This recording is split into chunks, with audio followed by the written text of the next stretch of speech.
Assalamualaikum warahmatullahi wabarakatuh. Alhamdulillahirabbil alamin.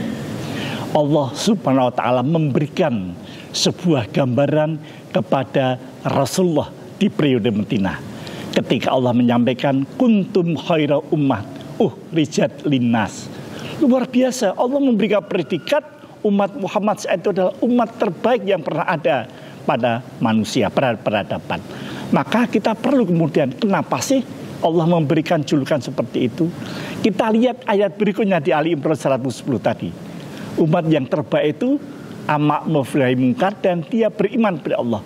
Ya'muruna bil ma'ruf wa tanhauna 'anil munkar wa tu'minuna billah. Tiga hal itu merupakan kriteria umat terbaik. Masyarakat adalah sebuah kelompok manusia dengan berbagai macam sifat dan perilakunya. Maka orang yang ingin dirinya menjadi bagian umat terbaik melakukan amar ma'ruf nahi munkar. Apa sih amar ma'ruf? Kalau kita lihat wal amru bil ma'ruf, mengajak kebaikan dengan cara yang baik, sehingga ajakan kebaikannya akan bisa diterima oleh orang dengan cara yang baik. Al amru bil ma'ruf, jangan sampai mengajak kebaikan dengan cara yang kurang baik. Mentang-mentang dia mengajak kebaikan, kemudian dia melakukan ucapan-ucapan yang tidak baik, tentu akan diterima dengan tidak baik pula. Inilah Rasulullah mampu menyapa anak kecil dengan bahasa yang disukai anak kecil. Menyapa orang dewasa, Rasulullah mampu berdialog, bahkan berdiskusi. Kalau perlu pun berdebat. Ketika dengan orang tua pun Rasulullah mengerti bagaimana agar orang tua tetap sebagai orang yang tua yang dihormati. Ada satu kisah menarik. Ketika Rasul didatangi seorang perempuan tua dan bertanya kepada Rasulullah, "Ya Rasulullah, bagaimanakah cara masuk surga?" Rasulullah mengatakan di surga nggak ada nenek-nenek. Nenek pun menangis. Tapi Rasul menjelaskan, di surga nanti semuanya menjadi mudah lagi. Dan nenek pun menjadi tersenyum. Asal apa? Al-amru bil ma'ruf wa tanhauna 'anil munkar tu'minuna billah. Maka kemudian dalam beramal ma'ruf kita mengajak kebaikan, kemudian kita mencegah kemungkaran. Menarik, mencegah kemungkaran ini dibutuhkan effort yang lebih sungguh-sungguh, dibutuhkan kekuatan. Beda dengan ma'ruf, orang mengajak kebaikan yang diajak suka atau tidak terserah, tapi nahi mungkar, mencegah kemungkaran, ini dibutuhkan kekuatan. Oleh karena itulah kekuatan dalam arti bisa fisik, bisa kekuatan komunitas.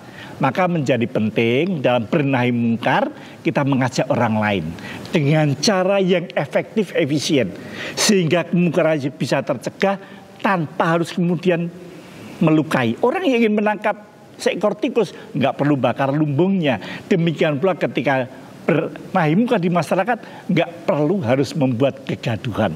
Masyarakat tetap bisa tenang, tapi itu kemudian kemungkaran bisa tercegah. Saya pernah punya pengalaman ketika ingin menegur sebuah usaha yang memasang gambar tidak senonoh di Ramadan.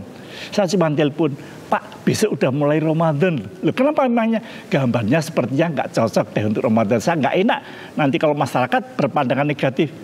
Kemudian orang tanya, iya ya segera saya laporkan. Dan saya kembali ke tempat itu, gambarnya sudah diturunkan.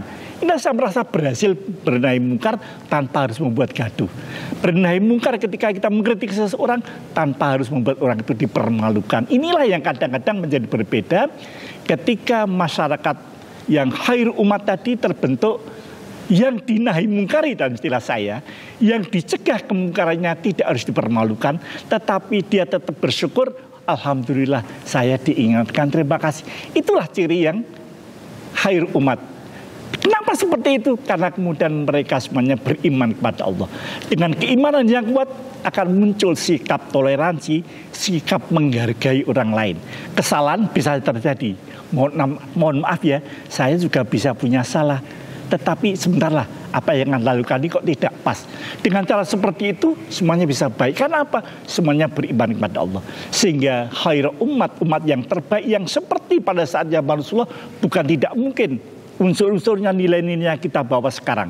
Sehingga pada zaman sekarang ini kita masih dapat mengambil nilai-nilai khair umat seperti yang terjadi pada zaman Rasulullah.